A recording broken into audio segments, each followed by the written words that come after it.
Psalm 34, verse 19. Never in on the joke. Let not them that are my enemies wrongfully rejoice over me, who have hated me without cause, and wink with the eyes. Psalm 34, verse 19, Douay Rheims. When I was a teenager, we used to play this group icebreaker game called Killer, which is also known as Killer Wink or Winking Murder, wherein the killer had to try and eliminate as many other people as possible by winking at them. If you saw the killer wink at you, you either had to sit on the floor or leave the area. The trick was to not get caught, since the killer was the only one winking. If you as the killer could get down to just one other player, then you won. It was pretty challenging to be the killer, because even though winking can be a subtle thing, it gets more difficult when others are specifically looking for it. Although if you were sneaky enough, you could take advantage of people not wanting to make eye contact for too long. There's probably something appropriate to winking being the mechanism for the game, beyond the novelty of the mechanics, for winking with the eyes is a way we communicate deception or some form of guile. Often it is in a friendly way to let someone else know that the two of you are in on the joke or something like that. Or in reverse, it can signal that a similar message has been received. At any rate, we often wink to communicate something other than what is straightforwardly presented, as St. Augustine pithily states. Quote, "What is winking with their eyes? Declaring by their looks what they carry not in their heart." St. Augustine, Expositions on the Psalms, 34, Sermon 2, 11. The psalmist now moves into the third portion of the psalm, wherein after expressing his intention to praise the Lord within the great church, he now again laments those who persecute and afflict him. For his enemies to wrongfully rejoice over him implies both that he has been conquered in some manner by their machinations, and that their rejoicing is because of evil actions.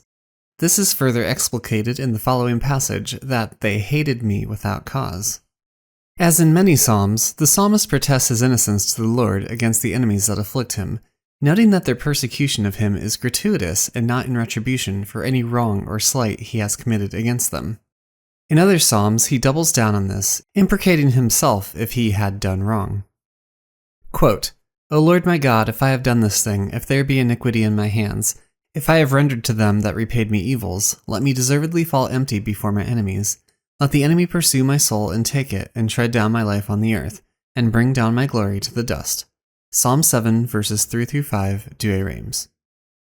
Seen in this light, the psalmist would presumably not characterize their rejoicing over him as wrong if he had in fact done wrong to them. That is, while he might not like their affliction, he would see it as just and fitting recompense for his evil deeds, which is why here and in other places he asserts his innocence. We can see the psalmist's approach here fleshed out in King David's dealing with Shimei as King David was fleeing Jerusalem during his son Absalom's attempted coup. Shimei was of King Saul's family and blamed David for the ruin of Saul and his house. As David was riding by, Shimei began throwing stones at him and cursing him. Some of David's men wanted to go and shut him up permanently, but David refused. Quote, "Let him alone, and let him curse, for the Lord hath bid him curse David. And who is he that shall dare say, Why hath he done so? Behold, my son, who came forth from my bowels, seeketh my life. How much more now a son of Gemini? Let him alone that he may curse as the Lord hath bidden him. Perhaps the Lord may look upon my affliction, and the Lord may render me good for the cursing of this day." 2 Samuel 16, verses 10-12, Douay Rheims. In his wisdom, King David understood that it was better to suffer the unjust curses hurled against him rather than to pollute his hands with blood, and for this he hoped for vindication from God. For all David knew, he was justly receiving the curses hurled against him, for he left it for God to judge him and his cause. For the psalmist, there is a similar hope of vindication, but for the moment he must bear the curses. The nature of these evils is compounded as the parallelism leads into the final line of this passage.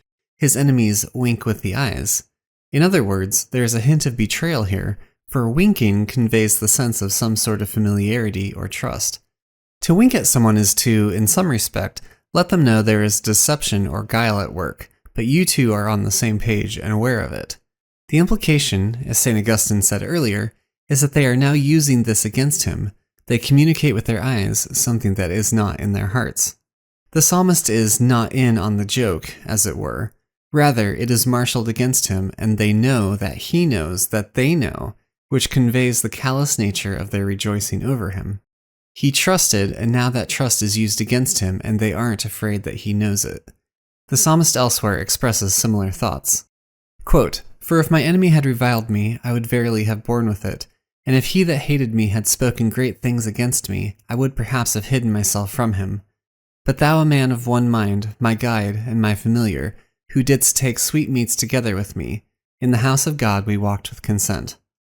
Psalm 54, verses 13 through 15, Douay Rheims.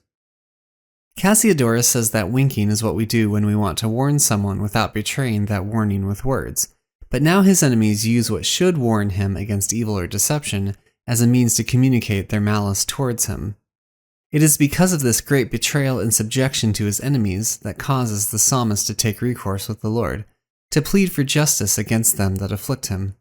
We can find in this supplication a prescription for patience, for the reality is that the persecution at the hands of the wicked is happening now, and it is in hope of vindication that he asks the Lord to rectify their wrong.